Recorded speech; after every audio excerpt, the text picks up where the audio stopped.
श्री शिवाय नमस्तुभ्यम। हर हर महादेव। नमस्कार दोस्तों, आज के इस वीडियो में हम सुनेंगे बुध प्रदोष व्रत की कथा।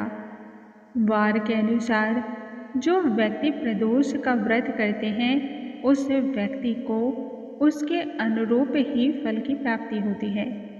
प्रदोष का व्रत करने वाले सभी व्यक्तियों को संपूर्ण फल की प्राप्ति के लिए प्रदोष व्रत कथा का सुनना भी अनिवार्य होता है।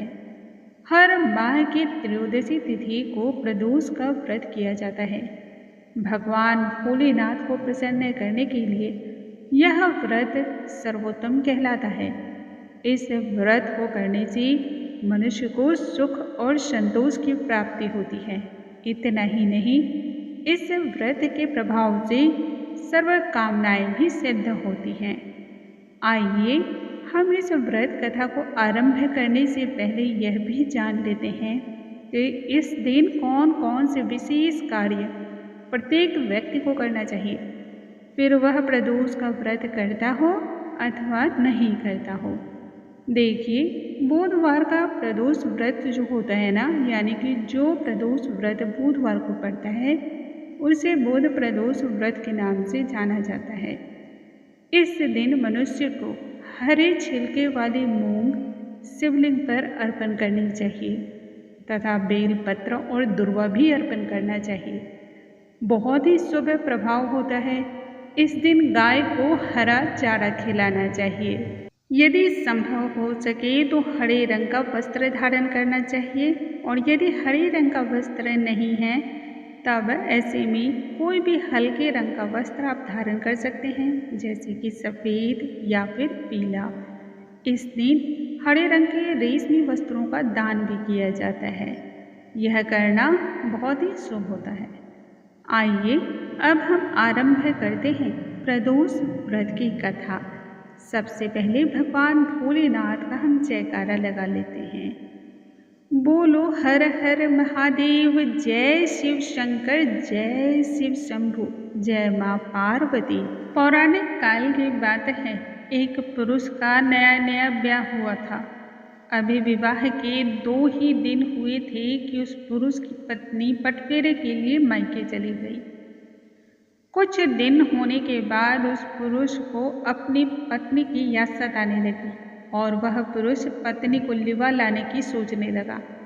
यह बात उसने अपने माता पिता को बताई, परंतु उसकी माता पिता ने अपने पुत्र को समझाया, बेटा इस समय पत्नी को विदा कराना सही नहीं है। परंतु वह पुरुष अपनी बातों पर अड़ा रहा और इसी कारण वह पत्नी को लिवा लाने ससुराल जा पहुंचा। ससुराल पहुंचने के बाद उस पुरुष ने सास और ससुर से अपने मन की इच्छा को व्यक्त किया।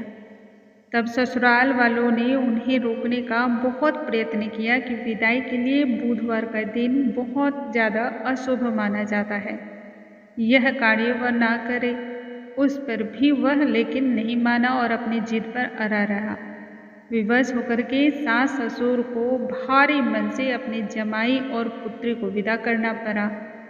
अभी वह पुरुष अपनी नगरी से थोड़ी ही दूर निकला था कि उसकी पत्नी ने अपने पति से कहा, हे नाथ मुझे पानी प्यास लगी है। सुनने के बाद बैलगाड़ी को रोका गया और वह पुरुष अपनी पत्नी को आश्वासन दे करके कि मैं पानी अभी लेकर के लौटता हूँ, यह कहते हुए लोटा लेकर के पानी की तलाश में चल पड़ा। जिस स्थान पर बैलगाड़ी खड़ी थी ठीक उसी स्थान से थोड़ी दूरी पर विशालकाय बरगद का वृक्ष था।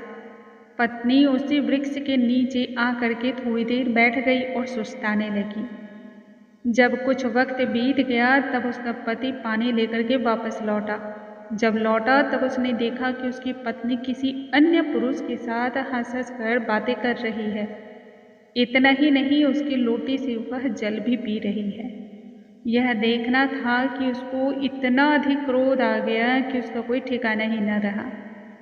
थोड़ा निकट और पहुंचा तो मारे उसकी हैरत के तो आंखें फटी की फटी रह गई, क्योंकि उसकी पत्नी जिस व्यक्ति से हंस हंस कर बातें कर रही थी उस व्यक्ति की सूरत ठीक उसकी भांति ही थी। पत्नी भी दोनों को एक साथ देख करके सोच में पड़ गई और इस प्रकार से दोनों पुरुष आपस में झगड़ने लगे। धीरे धीरे भारी मात्रा में वहां पर भीड़ एकत्रित हो गई। भीड़ एकत्रित होते ही वहां पर सिपाही भी आ गए।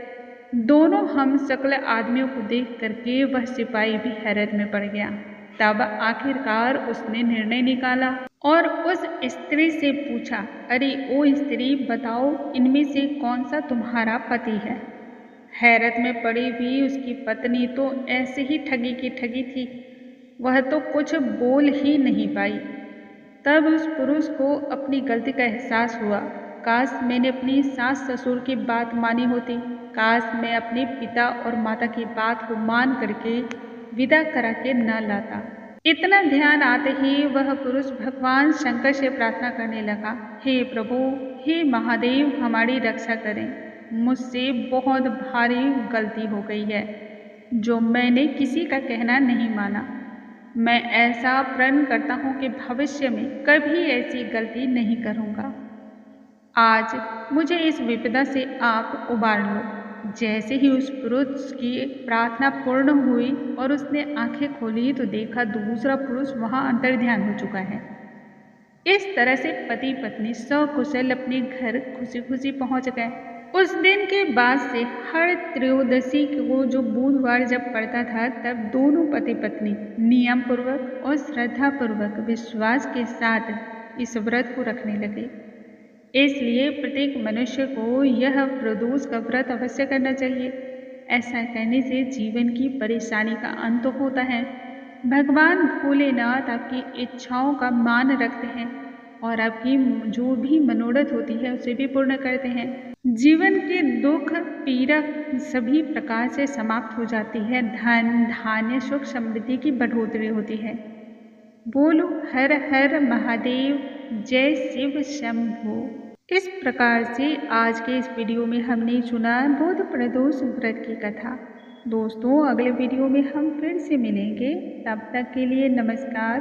कमेंट बॉक्स में हर हर महादेव लिखना बिल्कुल ना भूलें।